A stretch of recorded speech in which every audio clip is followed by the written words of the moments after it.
सुबह उठिए, चाय बनाइए, दूध महंगी, गाड़ी निकालिए, पेट्रोल महंगा, ऑटो पकड़िए, सीएनजी महंगी, बाजार जाइए, सब्जी, चीनी, तेल सब महंगा, और शाम को अगर सोना खरीदने चले गए तो वो भी महंगा। नमस्कार, आप देख रहे हैं नवचेतना टाइम्स और मैं हूं नेहा सिंह।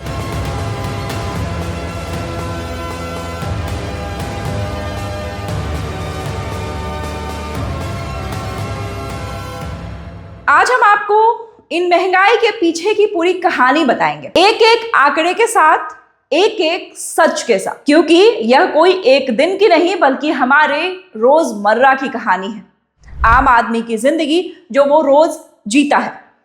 पहला झटका, पेट्रोल और डीजल।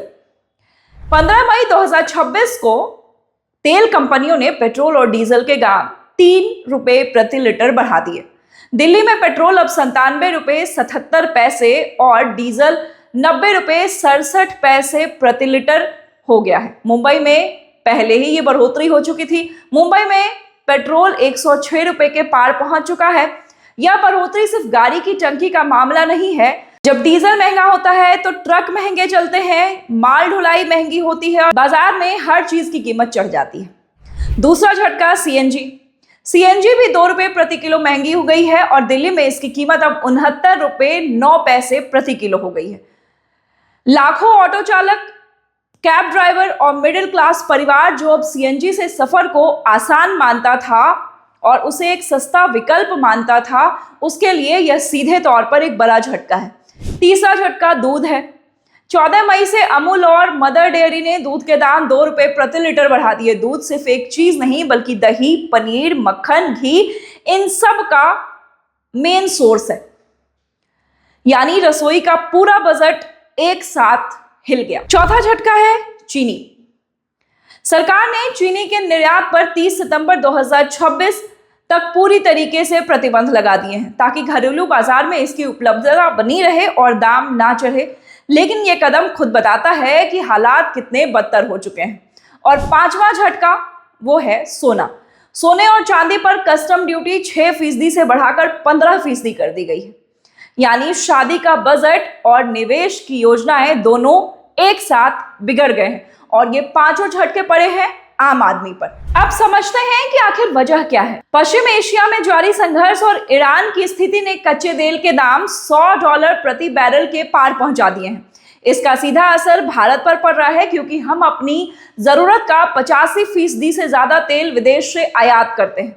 वैश्विक कमोडिटी कीमतों में उछाल, आयातित तेल और खाद्य तेल की बढ़ती लागत भारत की घरेलू कीमतों को सीधा प्रभावित कर रही है, भारत पर सीधे तौर पर असर डाल रही है। अब जानते हैं कि आखिर सरकार के आंकड़े इस मामले में क्या कह रहे हैं।